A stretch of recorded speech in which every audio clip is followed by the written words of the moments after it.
विश्वामित्र जी ने भगवान के समझाने पर समझ गए, पर पिंड तो बना ही चुके थे।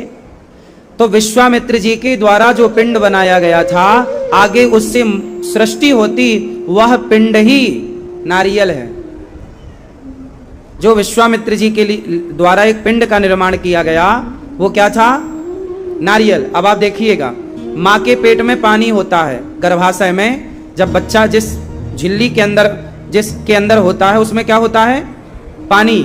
एक चारों ओर लेयर होती है माँ के पेट में, गर्भाशय में, उसके अंदर पानी की लेयर, एक लेयर के अंदर पानी, पानी के अंदर बच्चा होता है, हाँ या ना? उसी तरह नारियल की संरचना देखिए, नारियल के अंदर भी पानी होता है, और नारियल को कभी ध्यान से देखेंगे तो उसकी दो आंखें भी होती हैं, हाँ या ना? किस किस ने देखी है? नारियल के अंदर क्या होती है? दो आंखें होती हैं। और नारियल के ऊपर बाल, जटा नहीं होते, मतलब वो पूरी पिंड था। वो शुरुआती सृष्टि में विश्वामित्र जी ने एक अलग प्रकार की सृष्टि बनानी चाहिए, और विश्वामित्र जी की सृष्टि को भगवान ने रोका, तो ब्रह्मा जी इत्यादि सब गए, समझाए, और विश्वामित्र जी की जो सृष्टि थी उसे वहीं के वहीं छोड़ दिया गया। इसलिए जब भी आपको बलि देना हो तो आप किसी जीव की हत्या ना करके विश्वामित्र जी की बनाई सृष्टि, मतलब नारियल की बलि दे दें आप, वो बलि मानी जाएगी। इसलिए हम लोग कोई भी शुभ कार्य करते हैं तो नारियल जरूर तोड़ते हैं। गाड़ी लेकर आए तो उसके टायर के नीचे नारियल, नया घर बनवाया तो नारियल। कोई भी शुभ कार्य होता है हिंदुओं के यहाँ क्या फोड़ा जाता है? नारियल। क्यों?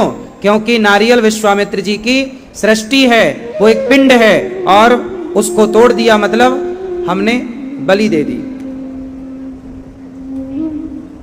हाँ या ना? हमें किसी बकरे को काटने की जरूरत नहीं है, हमें किसी जीव की हत्या करने की जरूरत नहीं है। जो ब्रह्मा जी की सृष्टि बनी थी, आज वो सृष्टि है, आप बिल्कुल बलि दीजिए, तो नारियल की बलि दीजिए। दूसरे नंबर पर कद्दू की बलि होती है, पेठा कद्दू होता है ना, कद्दू की बलि। नारद जी ने समझाया कि सुनो, ये जो आप कर रहे हो ना, बिल्कुल गलत है, गलत काम कर रहे हो। आपको इस तरह से किसी की हत्या करने का अधिकार नहीं है। आज भी आप में से कितने लोगों के यहाँ आसपास बकरे की बलि चढ़ाने की परंपरा है, और मंदिरों में देवी देवताओं के नाम पर बकरों की बलि चढ़ाई जाती है? किस किस के यहाँ चढ़ती है? आप क्या चढ़ती है बकरे की बलि? तो आप लोगों के यहाँ जो बलि चढ़ती है वो परंपरा सही है या गलत है? जोर से, सही है? मैया आपके यहाँ भी चढ़ती है? आपके यहाँ आप क्या चढ़ते हैं? बकरे की बलि परिवार में चढ़ती है। तो आप लोग समझाओ सबको, ये जो परंपराएं हैं, गलत परंपराएं चली आ रही हैं। लोग क्या कहते हैं? हमारे बाप दादे करते आए हैं, हम भी करते जा रहे हैं। भाई, बाप दादे जो करते आए हैं, यदि वो गलत करते आए हैं तो तुम गलत करते जाओगे। जरूरी नहीं है कि तुम्हारे बाप दादों ने हर रिवाज सही बनाया हो, जरूरी नहीं है कि हर परंपरा सही हो, जरूरी नहीं है कि सारा सबका मत सही हो। भाई, भगवान श्री कृष्ण ने नंद बाबा से कहा कि बाबा, यशोदा मैया, ये आप किसकी पूजा कर रही हैं? मैया ने कहा हम इंद्र की पूजा करती हैं। नंद बाबा के यहाँ भी एक गलत रिवाज था। वो रिवाज क्या था कि वो लोग इंद्र की पूजा करते थे। साल में एक बार किसकी पूजा करते थे? इंद्र की। तब भगवान कृष्ण ने कहा कि इंद्र की पूजा बंद करिए और गिरिराज जी का पूजन स्टार्ट करिए। मतलब नंद बाबा भी एक गलत परंपरा को निभा रहे थे। फिर उस गलत परंपरा को किसने बंद कराया? भगवान श्री कृष्ण ने। भगवान का अवतार ही होता है जब समाज भटक जाता है, गलत राह पर चल पड़ता है, तो भगवान को आकर सही मार्गदर्शन करना पड़ता है। भगवान अपने भक्तों को भेजते हैं या खुद आते हैं। तो भगवान कभी ये नहीं कहते कि आप किसी की हत्या कर दो, किसी को मार डालो। तो जो गलत परंपराएं हैं, बकरे की काटने की परंपरा हो, है ना। जैसे आप लोगों के यहाँ एक गलत परंपरा और है, एकादशी के दिन कोई मर जाए ना घर में, या अष्टमी के दिन कोई मर जाए ना, कृष्ण जन्माष्टमी के दिन, तो आप लोग व्रत करना छोड़ देते हैं कि जी आज एकादशी के दिन हमारे यहाँ फलाना मर गया था, अब हम एकादशी नहीं करेंगे, हमारी एकादशी तो मान हो गई। हाँ या ना। रामनवमी के दिन कोई मर गया, बोले रामनवमी नहीं करेंगे, रामनवमी मान हो गई। ये सारी परंपराएं गलत हैं।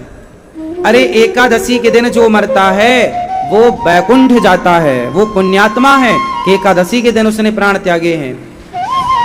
तब एकादशी के दिन तो आपको, जिस दिन मरा है उस दिन आप विधि विधान पूजा पाठ मत करो घर में, लेकिन जो नेक्स्ट एकादशी आएगी उसमें आप अपनी एकादशी रेगुलर करिए। और एकादशी ना करने का कारण क्या है कि मर गया, अरे मरना तो सबको पड़ेगा, और तिथियां तो 30 ही होती हैं हर महीने की। आपके परिवार में आज तक सैकड़ों लोग आए और साल में दिन होते हैं 365। अब आपके पिता के पिता के पिता के पिता के पिता के पिता के पिता के पिता कोई ना कोई कभी ना कभी तो किसी ना किसी तिथि को मरा ही होगा ना।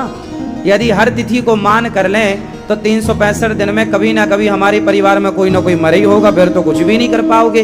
ना दिया दीपावली में दिया जला पाओगे, ना होली में तुम रंग लगा पाओगे, ना एकादशी कर पाओगे, ना पूर्णिमा कर पाओगे, ना तो तुम नवरात्रि कर पाओगे, क्योंकि कभी ना कभी कोई ना कोई मरा तो होगा, है ना। इसलिए कोई मरा है तो ये तो मरना स्वाभाविक है, आया है सो जाएगा।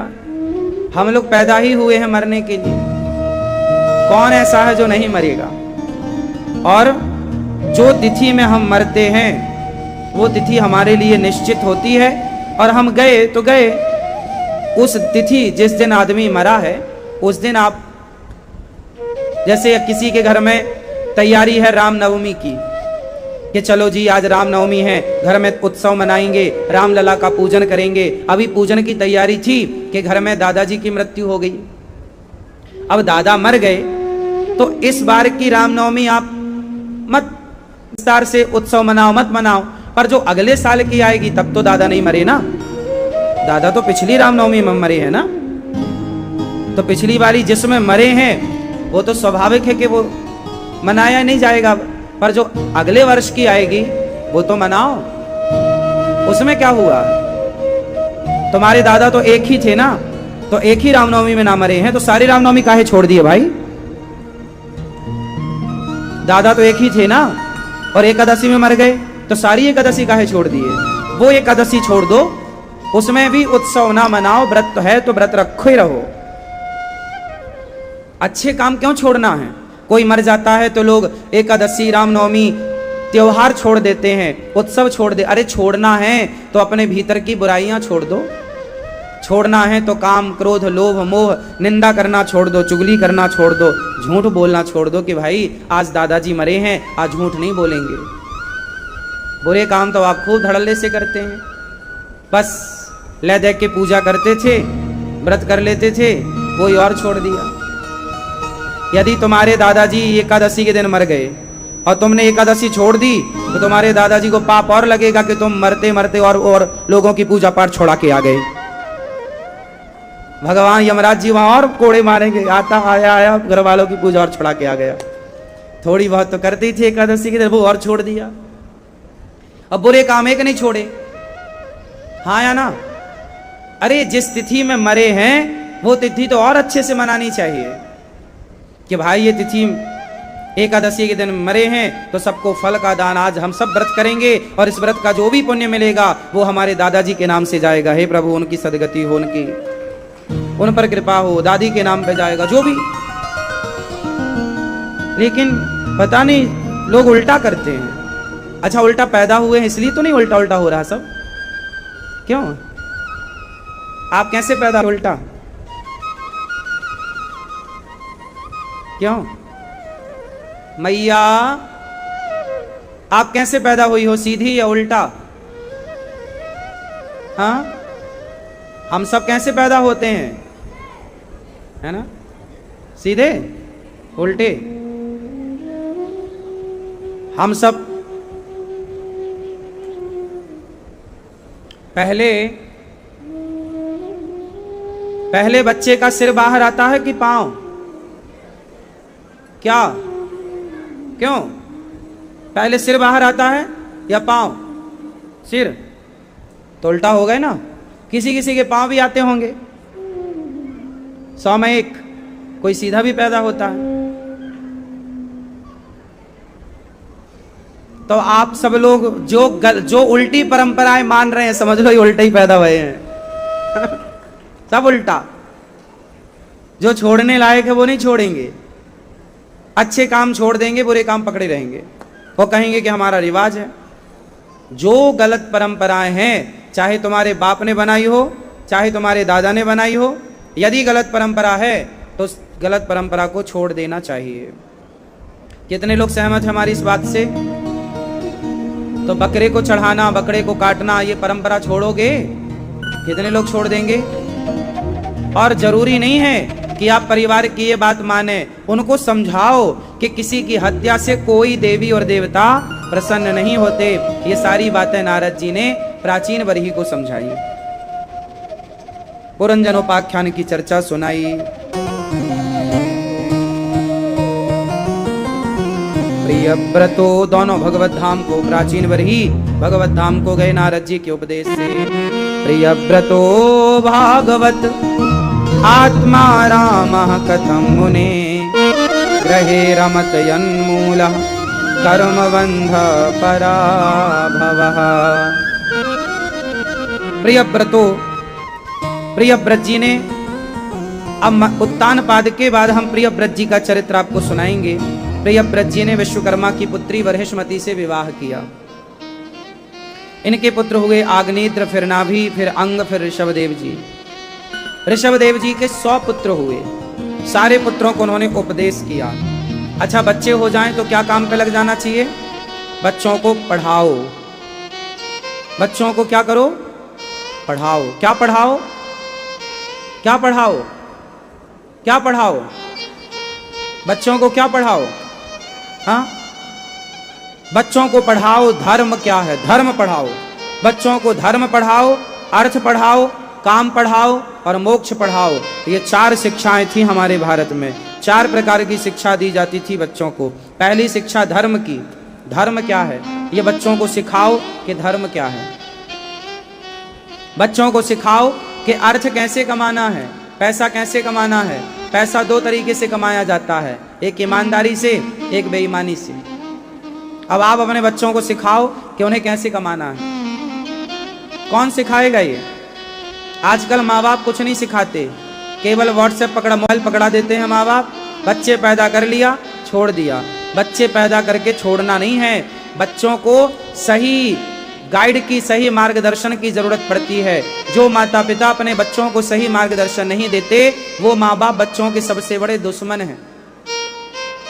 माता शत्रु पिता वैरी येन बालो न पाठिता न शोभते सभा मध्य हंस मध्य व को यथा। वह माता पिता शत्रु हैं जो अपने बच्चों को धर्म का उपदेश नहीं करते। आपने अपने बच्चों को बताया कि धर्म क्या है?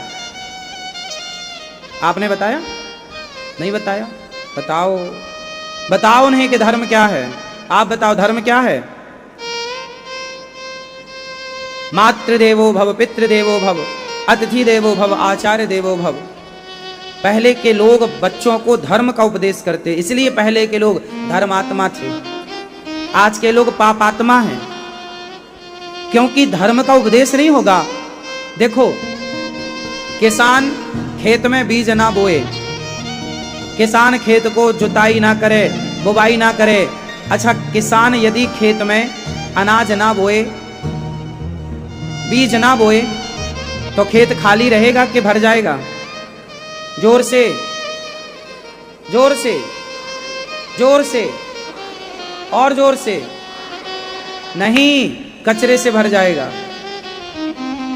किसान खेत को 1 साल ना बोए, आप देख लेना, पूरा खेत घास से, बेकार की चीजों से भर जाएगा। जबकि किसान ने वो गाजर घास, वो गलत कचरा बोया नहीं था। बात समझ में आई? आपके बच्चों का दिमाग एक खेत है। आपके बच्चों का दिमाग क्या है? एक खेत है।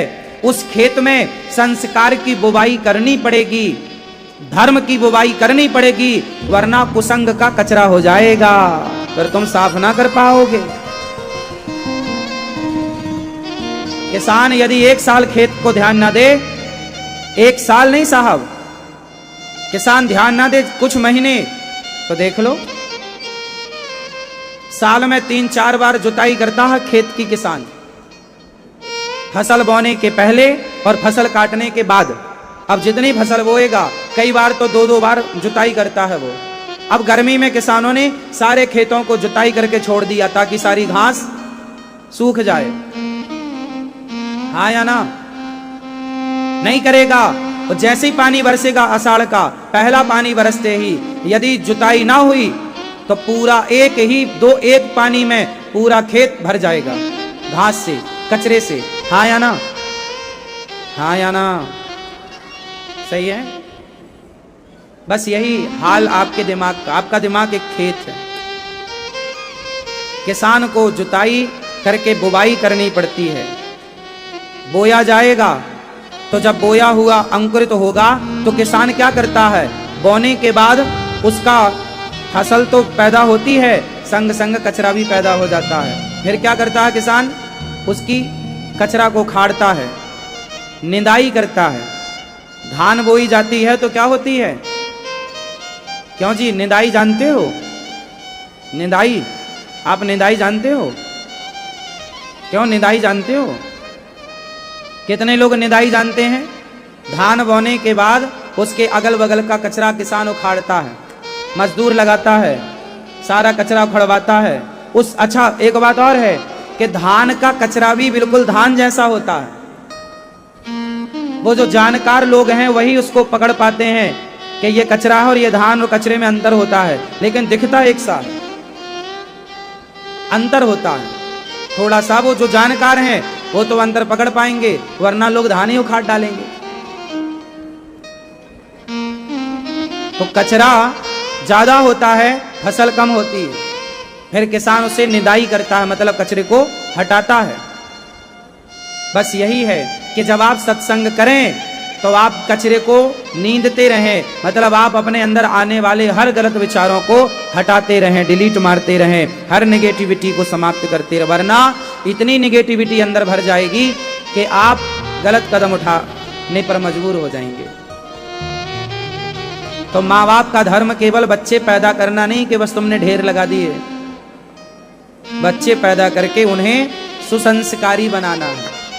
समय समय पर उनको संस्कार का बीज बोकर और जो गलत उसके अंदर कचरा आ गया है, मीन्स गलत थॉट आ गए हैं, वो हटाना, वो हटाना। संगत अच्छी हो। माता पिता की गलती क्या है? आजकल के माँ बाप, अच्छा आजकल बच्चे गलत हैं या माँ बाप गलत हैं? बताइए, बच्चों की गलती कहां है और माता पिता की गलती कहां है? ज्यादा गलती किसकी है? माँ बाप की गलती क्या है? आजकल सबसे बड़ी गलती माँ बाप की ये है। अभी परसों के दिन एक बालक ने मेरे से प्रश्नोत्तरी में प्रश्न किया। बोले महाराज, मेरे पिता वो कॉलेज का स्टूडेंट था, कॉलेज का विद्यार्थी था। उसने बोला गुरुजी, मैं अपने पिता का, मुझे मेरे पिता अच्छे नहीं लगते, मुझे मेरा बाप अच्छा नहीं लगता। क्या अच्छा नहीं लगता? बोले स्वभाव। मैं अपने बाप को बिल्कुल, उस बच्चे ने कहा कि मेरे पिता ने मेरे पर कोई ध्यान नहीं दिया तो मुझे भी पिता से नफरत हो गई। बच्चों को ध्यान से, बच्चों पर आपने ध्यान नहीं दिया, बच्चों को आपने सही मार्ग नहीं दिखाया, बच्चों को बच्चों के भरोसे छोड़ दिया। जाओ ना, ये बच्चे कल को आपके, अच्छा एक बात याद रखना, बच्चे बड़े होकर सबसे पहले अपने बाप के दुश्मन बनते हैं। फिर दूसरे नंबर पर अपनी माँ के। 100% तो ये नहीं है, पर 80% है। जैसे ही बच्चे होश संभालते हैं, सबसे पहले वो अपने बाप को दुश्मन मानने लग जाते हैं। इसका सबसे बड़ा कारण क्या है? थोड़ा और क्या कारण है? कभी आपने रिसर्च करी इस बात पर? बच्चे अपने पिता के दुश्मन क्यों हो रहे हैं?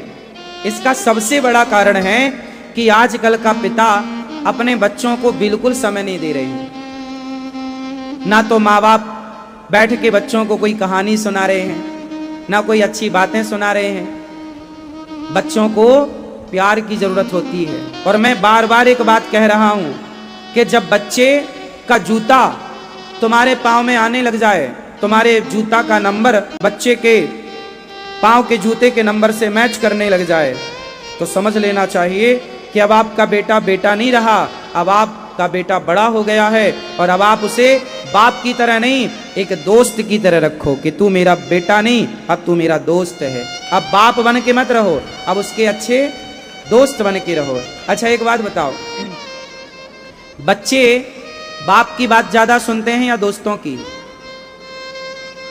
जोर से। बच्चे बाप की बातें ज्यादा सुनते हैं या दोस्तों की? जोर से। किसकी? दोस्तों की। क्यों? बाप की क्यों नहीं सुनते? क्योंकि बाप की गलती यह है कि बाप कभी दोस्तों की तरह अपने बच्चों से व्यवहार करता ही नहीं। बाप कभी अपने बच्चों से दोस्तों की तरह व्यवहार, अरे बाप को बाप की तरह नहीं, मित्रवत व्यवहार करना चाहिए, दोस्त की तरह। यदि आप ऐसे बाप हैं तो आप सबसे अच्छे बाप हैं। आप केवल बाप नहीं, कई बार बाप ना बच्चों को मार देता है। बच्चे बड़े हो गए, आपने मार दिया, आप क्या कहते? जो मैं कह रहा हूं तू वैसा कर। क्यों? फिर बच्चे को क्या लगता है, यार ये मेरा दुश्मन है, मैं क्यों करूं तुम्हारे हिसाब से? उसकी भी कुछ अपनी इच्छाएं हैं, उसका भी कुछ अपना मन है, अपना मत है। देखो बात कहना तो है। डॉक्टर बच्चों को दवाई देता है, और जब माँ बच्चों को दवाई खिलाती है तो कैसे खिलाती हो? गोली खा लो फिर लड्डू देंगी। दवाई को शहद में मिला के। क्यों? शहद में क्यों मिलाई जाती है दवाई? शहद पिलाना उद्देश्य नहीं था, दवाई खिलाना उद्देश्य था। चूंकि दवाई कड़वी थी तो उसको मिठास के साथ देना था। बात समझो। आप जितने पिता यहां बैठे हैं, आप अपने बच्चों को सही गाइड करो, मार्गदर्शन दो, पर कड़वाहट के साथ नहीं, मिठास के साथ। आचरण में कड़वाहट ना हो, कर्कशता ना हो, आचरण में मिठास हो। बच्चों को ये ना लगे कि ये हम पर दबाव बनाया जा रहा। प्यार प्यार से वो समझा दो जो कोई और ना समझा पाए। तुम्हारे बच्चों को कोई गलत चीज समझा दिया तो फिर तुम समझाते रहना, वो ना समझने क्यों दिया। ये सुंदर बातें भगवान ऋषभदेव जी ने समझाई। सारे पुत्रों को उपदेश किया, नव योगेश्वर हो गए, और भरत जी सब छोड़कर भगवत चिंतन करने गंडकी के तट पर चले गए। भरत नाम के एक भक्त थे जो भगवान ऋषभदेव जी के बड़े पुत्र हैं। गंडकी नदी नेपाल में है वर्तमान में। गंडकी के किनारे वो भजन कर रहे थे, नारायण श्रीमन नारायण का जाप श्री भरत जी कर रहे थे। अच्छा, नदी के किनारे उनका मन किसमें लगा था? जोर से। भगवान में। किसमें मन लगा? परंतु एक मृग का बच्चा पानी में बहता जा रहा था। भरत जी ने उस मृग के बच्चे को बचाकर अपनी कुटिया पर ले आए। अच्छा, किसी की जान बचा लेना, प्राणों की रक्षा करना, यह बुरा तो नहीं था, सही काम था। भरत जी ने सही काम किया। उस बच्चे को, मृग के बच्चे को जो पानी में बह रहा था, उठाकर कुटिया पर ले आए। किसी की जान बचाना बुरा नहीं है, पर किसी से ना प्यार कर लेना, आसक्त हो जाना उस पर, यह गलत है। भरत जी उस मृग को बचाकर ले आए, पर उसको अपने पास रख के कहने लगे, अब तो मृग मेरा है, उसको चराएं, उसको खिलाएं, नहलाएं। अब जो भजन में समय जाता था वो समय जाने लगा मृग में। भगवान के भजन में ना बहुत चीजें बाधा बनती हैं। भक्त को चाहिए, साधक को चाहिए कि मन कहीं ना लगाए। जहां जहां मन लगेगा वहां वहां आपका समय बटेगा। इसलिए मन ज्यादा कहीं ना लगे। आप लोग कुत्ता पाल लेते हो, अब दिन भर आप कुत्ते को ही खिलाते हो।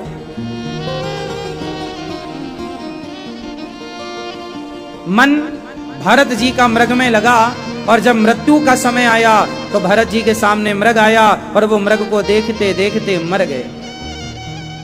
यमदूत ने, यमराज जी ने कहा, आप मृग का दर्शन करते करते मरे हैं, आप मृग का चिंतन करते करते आए हैं, इसलिए आपको मृग की योनि में जाना पड़ेगा। अंते यामति सागति। आपको पता है कितना बड़ा प्रभाव पड़ता है, आपका कितना नुकसान होता है।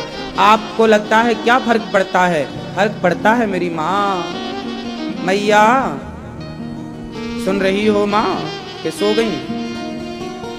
सुनो, हमारा मन कहाँ है इससे फर्क पड़ता है कि नहीं? अच्छा एक बात बताओ, आपका ध्यान किसी एक काम में हो, कहीं एक जगह हो, फिर आपको दूसरा काम दे दिया जाए तो आप दूसरा काम कर ना पाएंगे अच्छे से, क्योंकि एक काम में आपका पूरा दिमाग है। यदि घर में आप किसी एक काम में लगे हैं और दूसरा काम भी आ जाए तो आप कैसे कर पाएंगे? हाँ या ना? बताओ, सही है? कई बार ऐसा होता है कि एक आप लोग 2-3 काम ले तो लेते हैं, पर 2-3 काम लेने से आप एक भी नहीं कर पाते।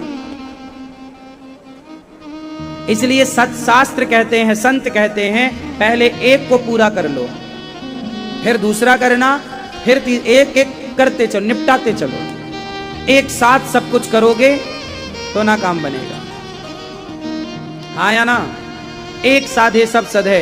तो भगवान में मन लगा लो और परिवार में मन ना लगाओ। संसार जब मरना तो बड़ी सावधानी से। भरत जी ने गलती क्या करी? मृग में दिल लगाया और मृग का चिंतन करते मरे, तो उन्हें मृग बन के आना पड़ा। अच्छा, कुछ लोग कहते हैं जी पुनर्जन्म तो नहीं होता।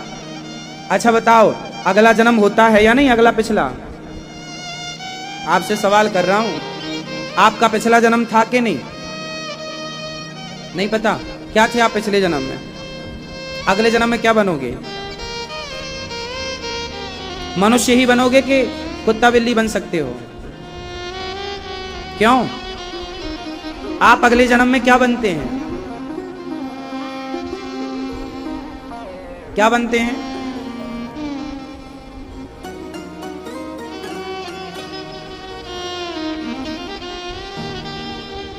बताओ।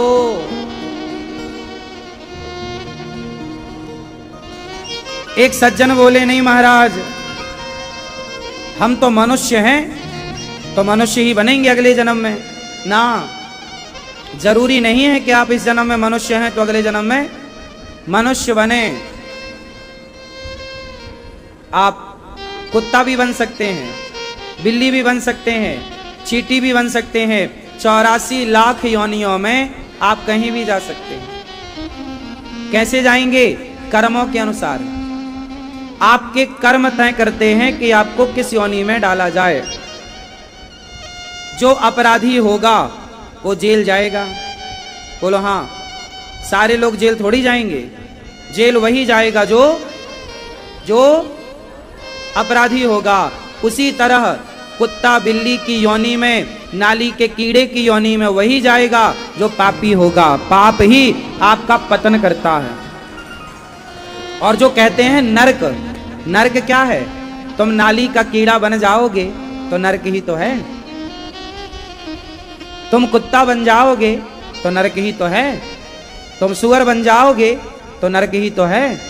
अरे मनुष्य हो तो अगले जन्म में देवता बनो, तब तो प्रमोशन है। और अगले जन्म में नाली का कीड़ा बन गए तो ये प्रमोशन नहीं हुआ। आपका आगे की तरफ दिन प्रतिदिन आपका पुण्य बढ़ना चाहिए और आपका यश कीर्ति आगे की तरफ जाए। आप मोक्ष की ओर जाएं, भगवत प्रेम की ओर बढ़ें। मानव का शरीर 84 लाख शरीरों के बाद मिलता है। मनुष्य का शरीर 84 लाख शरीर के बाद मिलता है। अच्छा देखो, आज आपको वृंदावन मिला, आज आपको मानव शरीर मिला, भगवान की कथा मिली, अगले जन्म में क्या ये सब संभव है? यदि पुण्यात्मा हो तो संभव है, और पापात्मा हो तो फिर आप कहीं भी जा सकते हो। एक उदाहरण से समझो। मैया, पंचायती मैया, सुन लो मेरी माँ, सुनो। बिहारी जी के गले में सोने का हार है, माना कि बिहारी जी के गले में सोने का, जोर से, बिहारी जी के गले में सोने का हार है। धन्य है वो सोना जो बिहारी जी के गले से लिपटा हुआ है। धन्य है वो हार जो बिहारी जी के गले से लिपटा हुआ है। पर क्या हुआ?